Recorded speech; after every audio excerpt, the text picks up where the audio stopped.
श्री गुरु नानक साहेब फरमाते हैं, मन जीते जग जीत। राजा परीक्षित ने वेद व्यास से प्रश्न किया कि क्या मेरे बुजुर्ग मन से इतने गुलाम थे कि इस पर काबू नहीं पा सके। वेद व्यास ने जवाब दिया कि राजा, मन लज्जत का आशिक है और बहुत बलवान है, इससे छूटने का कोई उपाय नहीं। तुम जल्दी ही इसकी बात को समझ जाओगे। राजा परीक्षित ने कहा, इसका कोई उपाय? वेद व्यास ने कहा, कोई नहीं। परीक्षित को इस बात का विश्वास न हुआ। फिर वेद व्यास ने कहा, अच्छा, मैं तुझे पहले ही बता देता हूं, आज से 3 महीने बाद तेरे पास एक सौदागर घोड़ा लाएगा। उसको ना खरीदना, अगर खरीद भी लिया तो उस पर सवारी ना करना। अगर सवार भी हो जाओ तो पूर्व दिशा की ओर कभी मत जाना। अगर पूर्व दिशा की ओर चले भी जाओ तो तुझे एक औरत मिलेगी, उससे बात मत करना। अगर बात भी कर ली तो उसको घर में ना ले आना। अगर घर भी ले आओ तो उससे शादी ना करना। अगर शादी भी कर ले तो उसके कहने में ना आना। अच्छा, अब जा, मैंने तुझे मन की शक्ति के बारे में सचेत कर दिया है, अब तू इसका इलाज कर ले। 3 महीने के बाद एक सौदागर घोड़ा लाया।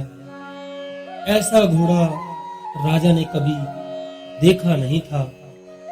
अमीर, वजीर सबने उसकी तारीफ की और कहा, महाराज, इसे खरीद लो।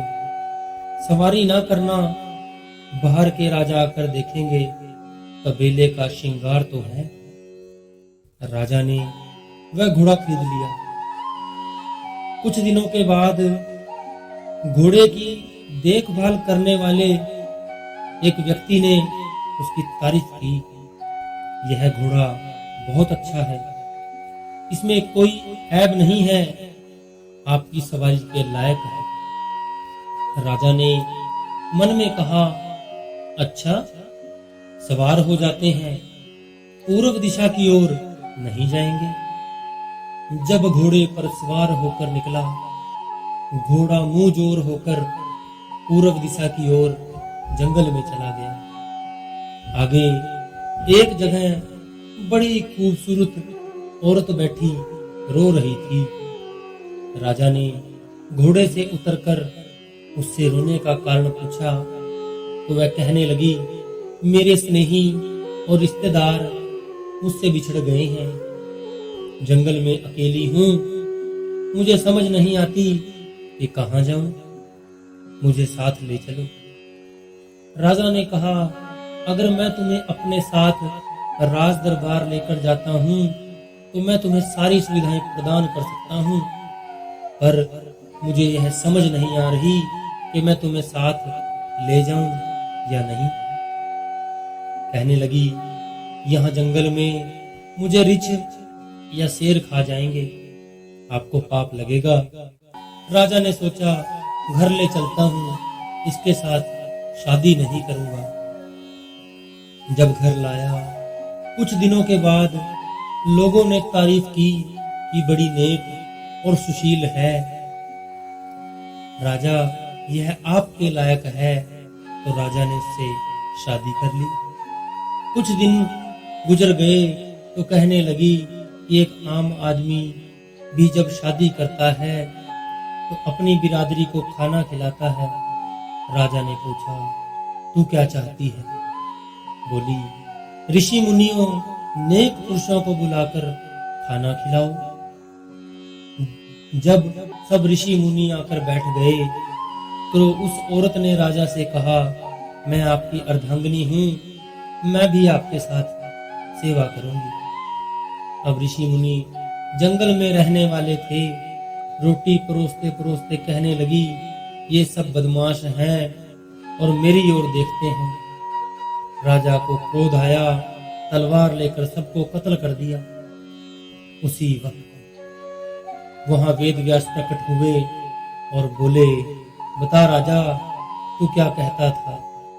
राजा परीक्षित ने शर्म के साथ अपना सिर झुका दिया। इस मन ने बड़े बड़ों की मिट्टी पलीत कर दी।